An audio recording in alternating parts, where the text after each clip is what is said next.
Welcome to Letters to My Therapist. I am Maria Antonia Alfonso. And I'm Hilsa Fort Martinez. And today we're going to talk about how to overcome a negative mindset after you've had a breakup.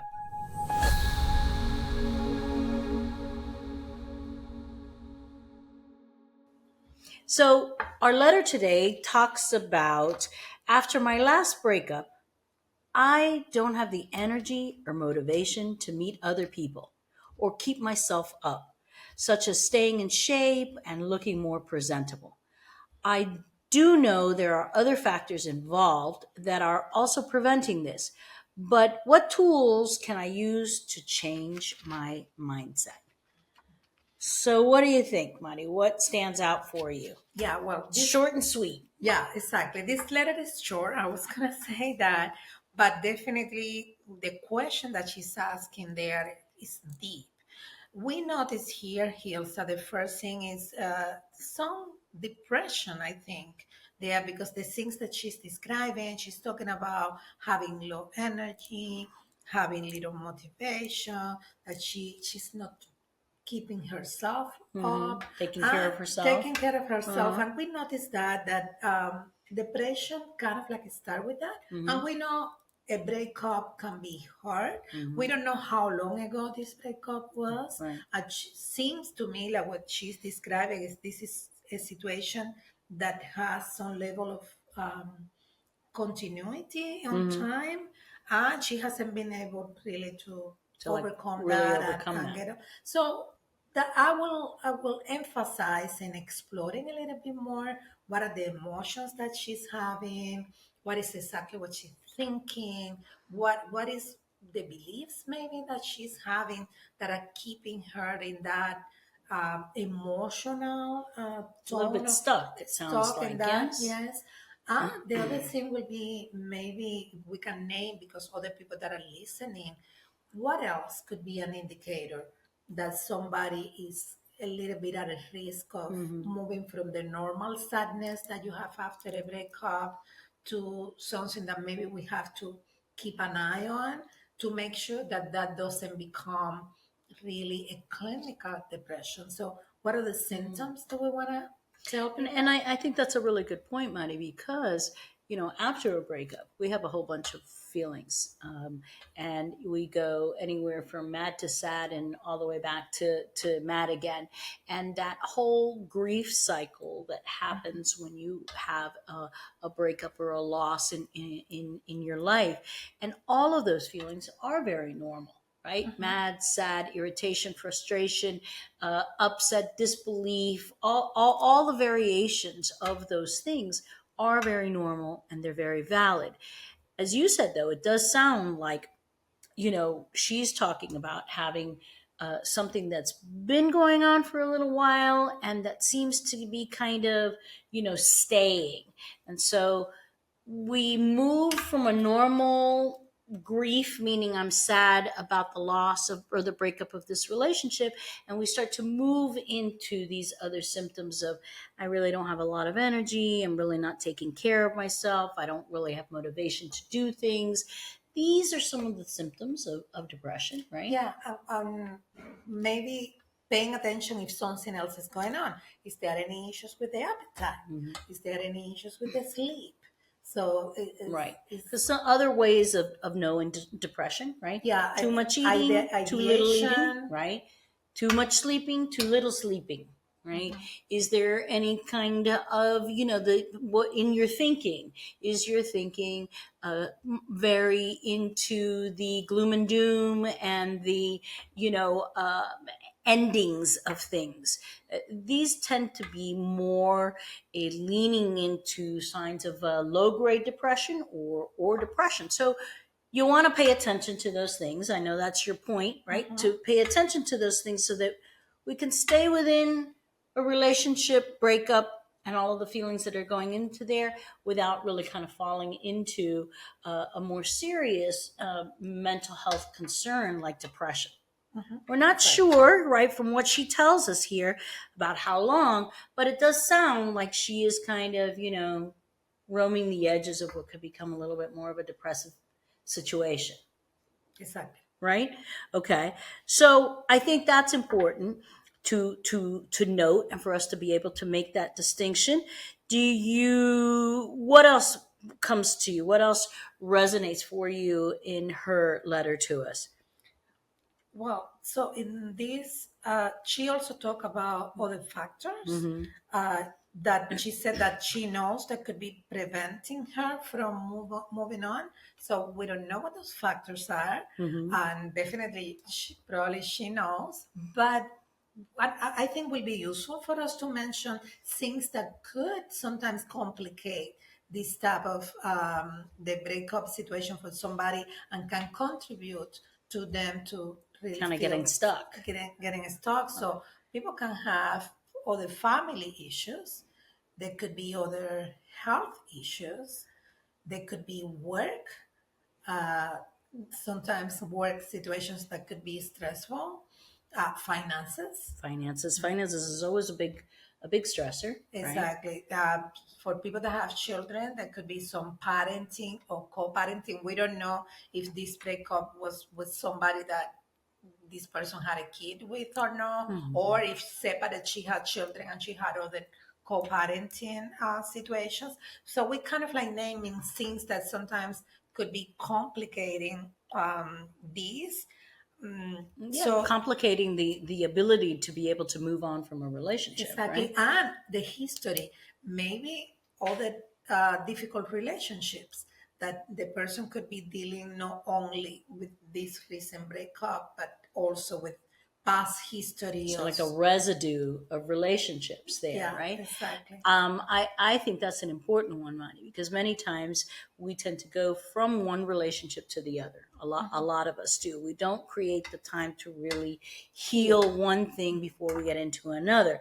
And so there could be a piece of that here for her, and the pieces that contribute, as you're saying, to this feeling stuck that she seems to be presenting, right, is there past relationships that now she is mounting, and in her head there is the statements of, okay, here I am again, and why does this always happen to me, and why am I not, lovable, why doesn't any relationship work for me? One of the things that I would say to her, or to any of us, when we want to be able to change a mindset, which essentially is changing a habit, right? Mhm. So when we want to change a habit, we first have to identify what it is that we're doing, right? Yes. So she describes the lack of energy or motivation, not taking care of herself. So she describes some physical things she's not doing. We would also want to have her reflect on what are the things that are going on in her head, Mhm. right? What are some of these things then that she's not doing, or what are some of these other stressors, as you were saying, so that like you have a little bit of a fuller picture, right, of what is happening before you can decide, okay, where am I going to change? Yeah, exactly. So we kind of like wanted to open, yeah, Mm-hmm. possibilities that could be when she said all the things going on. So we want to name them. But now, if you want to change your mindset, so you identify what is in your mind, Mm-hmm. what are those ideas, and what are the beliefs that you have about yourself. Mm-hmm. And I always like to check what is the source of that. Mm-hmm. Who told you what? Mm-hmm. Who told you that you were not good enough? Who told you that you're not lovable? Who told you, or who implied Mm-hmm. something that you believe about yourself? So sometimes that is kind of like underneath. Like if I think that I'm not good enough, Mm-hmm. I'm not gonna do things that are the things that the people that are good enough do. Do. So I will check for those beliefs, but I also will check like who said it, I, because I, I sometimes, like that because, yes. we might know that we're saying this to ourselves, but I think that the deeper dive that you're talking about, right? Doing a little bit of a deeper dive, which is a little bit of a soul searching kind of thing, right? Mm-hmm. Is who told you this? Where did you hear this? I might even add, Mari, when was Mm-hmm. this something that you heard as a kid? Mm-hmm. as a little kid at home in the classroom or from a friend, or is this something that happened later on Or in was your life? the ex partner, or that was the previous partner? Like, is this somebody Who that, and yeah. when? Yes, I think that's important. But see, guys, this is our own soul searching that has to happen. When you don't have a lot of energy, sometimes this soul searching is hard to do, Mhm. right? And it's hard to do by yourself. So the fact that you recognize that you're really having low energy and motivation, I think that's important. That's great, right? We have to have that kind of emotional awareness. But I would certainly understand if you aren't feeling like you can do some of this reflection that Mari and I are talking about, because a deep dive takes energy, right? Mhm. What would we want to suggest there, then, Well, Mari? definitely. Well, people can start by trying to do it, like maybe journaling, Right. doing these things like individually. But if not, like we have professionals, we Mm-hmm. have mental health professionals, we have coaches. So people that are qualified to listen to you and to help you kind of like reframe some Mm-hmm. of those beliefs. And definitely looking for community, we Mm-hmm. always recommend that it's important that you don't isolate Mm-hmm. when you are feeling like that. And depression is tricky Mm-hmm. because the things that you need to do to get out of depression Right. are exactly the things that you don't have strength and you don't have energy to do. So I always Absolutely. talk to my clients and I said, you cannot wait until you feel like it, until you have the energy, Absolutely. because depression take away the energy from you. Right. You're going to start doing baby steps Mm-hmm. little by little, so you start moving, and then your brain is going to generate the Mm-hmm. chemicals that are going to be helping you then to feel a little bit better and to start gaining a little bit more energy. We create energy Right. when we move. And we really want to emphasize that, because people will say to us, I can't. Mari, I just can't. I don't have the energy. And we really want to emphasize the fact that you can't wait until you do have the energy. This Mhm. is something that you're going to have to fake it till you make it. You're going to have to reach out, maybe at first, to your close community. If you don't have a close community, there are professionals in the sense of counselors and coaches, as Maria is saying. There's also hotlines and helplines if you're feeling like we don't even have the energy to get out of the house. Our point is that we understand that it's going to be challenging, that it's going to be challenging for you to create energy when that's exactly what you're telling us you're lacking. And then we're also going to say to you, and we got to do it anyway. Okay. Yes. And if we can't do it getting out of the house, then we start with the benefits of technology. Okay, let's pick up a phone. Let's get, on a podcast. Let's listen to a podcast. Let's go into a group where we're just observers and we don't participate. Do the baby steps that could allow you to start to recreate the energy. And we really want to emphasize that, because we know that the struggle is real. Yes, and the content of the thoughts, something that is so important. Like daily, we usually think about 95% of the thinking that we have is exactly the same thing as the day before. So if you have been sad, you have been depressed, you have been having negative ideas about yourself, about the world, about relationships, more than likely is that today you're going to repeat the same thoughts and tomorrow too, unless you introduce new thoughts. How do you do that? What Hilsa mentioned. Mhm. Podcast, you listen, you put a video, so you get new ideas, you get a book, so you start getting some new ideas, and that starts shifting a little bit your mindset. So those are some of the tools.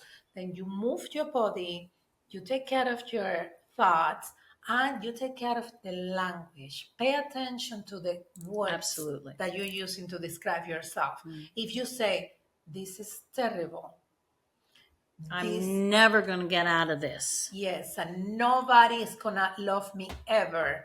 So those words are so powerful Hmm. because your brain is listening to them Right. and is believing. It's kind of like you talking to yourself in that negative language. So yeah, just write down what are the words that you say and kind of like try to shift them and substitute them. To substitution. Now, again, we know that this is the struggle is real. Okay, so we want to encourage you to use whatever the resources are that you have. Some that you can do, some that you can talk about. We've talked reflecting and writing with journaling, moving your body. If it's in, not necessarily have to go to a gym workout, but you can take a walk around the block. You can really let go if you're surrounded by negativity in your life. Like, you may need to do a little bit of a detox from people, places, and things, right? Really, put yourself in situations that at the very least are neutral, if not positive, and allow yourself to create, start the pieces of creating a vision for yourself that's going to have a more positive vibe. Maria is emphasizing that we can't do these things alone. And so when we get stuck, we definitely have to shift and be willing to ask for that support. This was one way that you did it. We appreciate very much, right? That you wrote us this letter, that you gave us the opportunity to really talk with you about some ideas, both concrete as, overt and covert ways for you to really start to move the mindset. Yeah, I'm definitely emphasizing and what is the learning because you connect this to a breakup. So maybe it's a lesson in that relationship. Maybe it's something there that you can try to like what did you learn and what do you want for your future?